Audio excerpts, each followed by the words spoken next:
joining us now, the Republican governor of New Hampshire, Chris Sununu, a vocal Trump critic who has endorsed Nikki Haley for president. Governor, thanks so much for joining us. First of all, do you condemn what we just heard from Trump in your own state, that immigrants are, quote, poisoning the blood of our country, seemingly echoing Adolf Hitler and white supremacists?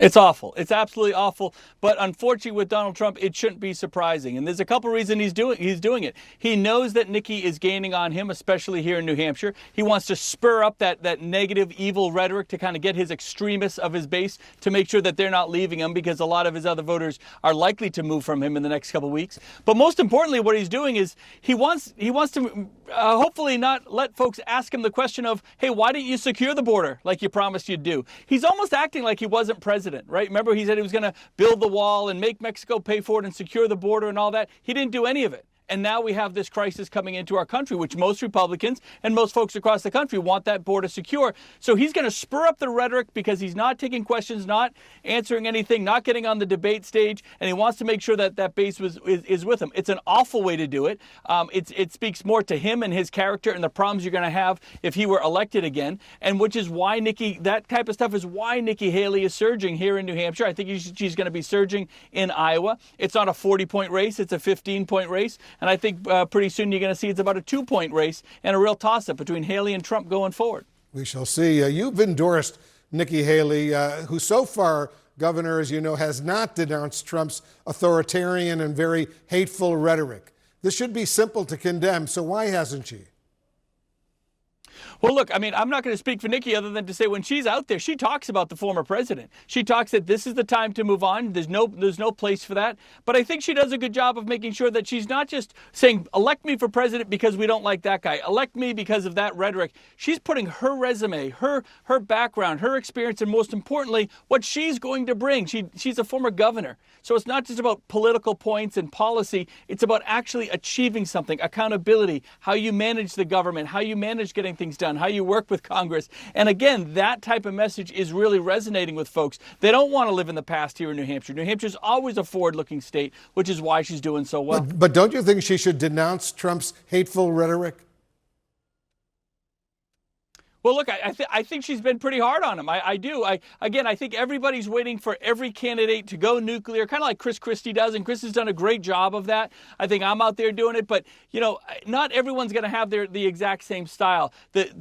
Folks say, well, you're too much pro-Trump and you don't go hard on him enough. Other folks say, oh, you're too anti-Trump and why can't you like him more? So she's right where she needs to be as a candidate, which is talking about the future. So no, if I thought she was doing it wrong, if I thought it wasn't resonating with folks, I'd be the first to say it. But her style, her approach, her background and likability is what's really connecting with folks here. As you point out, Governor, in that CBS poll, Nikki Haley is surging to second place in your state of New Hampshire. What do you think it would take for her to close that gap? Well, a couple things. I think you're going to see a lot of, I think Chris Christie and Ron DeSantis have run good races. They're great candidates. But you're going to see a lot of those folks start moving this way. New Hampshire wants to make sure that we're the state that doesn't live in the past. You're going to see a lot of those voters come this way. Whether they get out of the race or not, that's really up to them. But their voters are going to move. And even Trump voters, the number one reason why Trump voters say they're going to vote for Trump is, well, he's going to win anyway, so I guess we'll just vote for him. See, folks think it's inevitable. So when we get out of kind of break that mindset of it's inevitable, that there is somebody here that's going to challenge him, that can hit the reset button on the whole campaign across the whole country, that gets people excited. You'll have a lot of undeclared voters coming out, a lot of the hardcore base coming out for a new version of the conservative leadership, a new generation. That gets people excited. So it's just about working the process as folks are making up their minds. And that's what the next 5 weeks are. They're really starting to make up their minds, whether it's over the holidays with family or interacting with coworkers or just coming out to see Nikki Haley one-on-one at one of her town halls. They've been tremendous, and it's making waves. This clearly is a critical moment in this entire election cycle. Governor Chris Sununu, thank you so much for joining us. You bet. All right, let's get some more on all of this with our political experts. And Gloria, let me start with you. What was your analysis of what we just heard from Governor Sununu? Well, he's a cheerleader. He's a great cheerleader for Nikki Haley. And I think he made some good points, which is about the inevitability of Donald Trump. Lots of voters believe that, well, maybe I'll vote for him because he's going to win anyway, and I think he has the best chance of beating Joe Biden. And polls have shown That may not be the case, that he's not inevitable, that Nikki Haley is moving up. And if they have a good reason to leave Donald Trump, maybe they'll do it. Now, this is the rosy picture that he paints. But I think he also made another interesting point, which is about Donald Trump's behavior. Yes, as you point out, Nikki Haley is not attacking Donald Trump the way, for example, he did. But the point that he made is that Donald Trump is acting like he wasn't president before, and that, you know, problems at the border didn't exist when he was president, that he didn't build the wall. And those are the things that Nikki Haley is talking about the debt and how it went up during the Trump presidency. Those are things she is talking about. And so, you know, she's positioning herself, particularly in New Hampshire, where independent voters vote in the primary, as the alternative, and she's positioning herself as somebody who can beat Joe Biden. Alice, tell us why Trump's extremist rhetoric is not generating much more condemnation from so many in the Republican Party. Look, when you talk privately with Republicans, they absolutely condemn the conversation, the dialogue, the divisive rhetoric, and these comments that he's made recently with regard to immigrants and poisoning the blood of this country.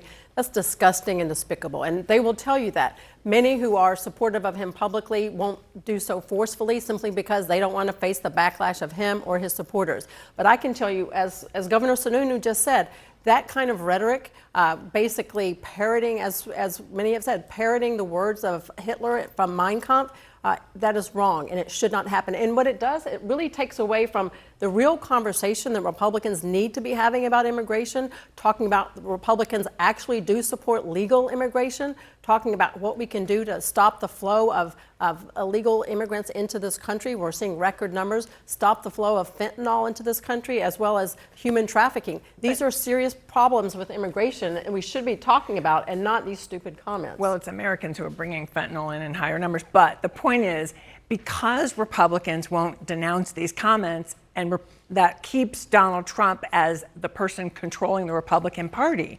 So this is tolerated. And I want to point something out about this poisoning the blood rhetoric. And it's something I feel very strongly about. He's not just talking about immigrants. I'm biracial. Parts of my family said that my parents' union was poisoning the blood of white people, that's what I am. I am poison.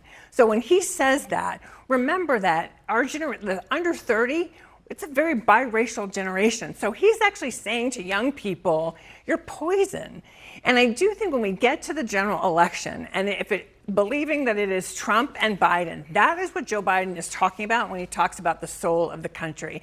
And that, when we're having that conversation, that is a very different conversation than what's happening right now in the Republican primary, where there will be somebody who will speak up and speak out and say, what you said was disgusting, and you're insulting many generations of American citizens, as well as immigrants. You know, it does hit young people, more of whom are biracial.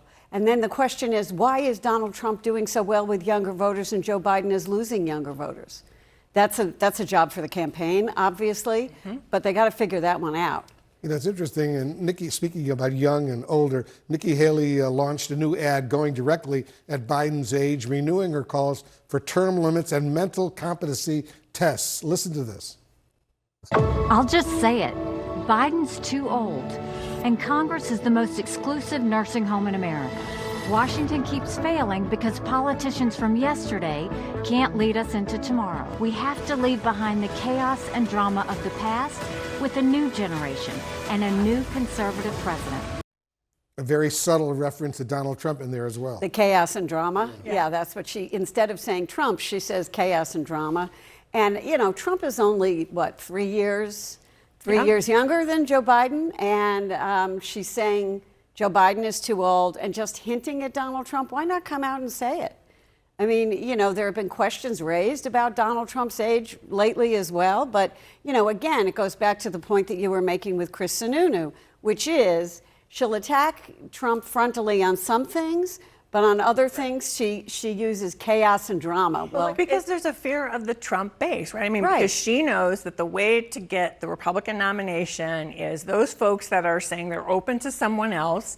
and maybe peel off a few of the Trump voters, but you can't make them angry by having such a strong frontal assault. The argument that she's making about age and mental competency tests and chaos and confusion, clearly the campaign has tested that. She's talked about that on the debate stage. She has talked about that out on the trail, and she has talked about that in many interviews. And she understands clearly this message is working. People want to see someone younger. People want to see someone with less drama.